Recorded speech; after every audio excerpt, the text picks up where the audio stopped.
بسم اللہ الرحمن الرحیم۔ السلام علیکم۔ گھمنڈی بادشاہ پارٹ 2۔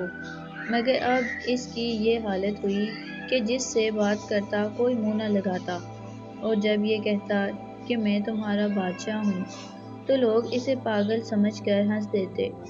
2-3 ہفتے اسی طرح گزر گئے۔ جب اس پاگل کا قصہ بادشاہ کی ماں نے سنا تو اسے بلوا کر اس کے سینے پر تل کا نشان دیکھا، پھر اس کی سچائی کی تصدیق کی۔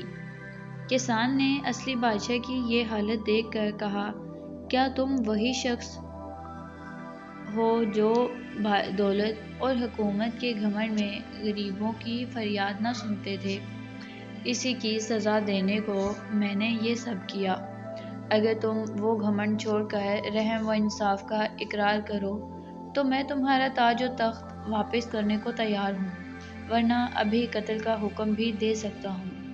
یہ سن کر بادشاہ نے عاجزی اور ندامت کے ساتھ اپنی غلطی تسلیم کی اور کسان سے تاج و تخت واپس دے کر چلا گیا، جس کے بعد بادشاہ نے اپنی اصلاح کی اور چند دنوں میں اس کی نیک نامی کا ڈنکا دور دور تک بجنے لگا۔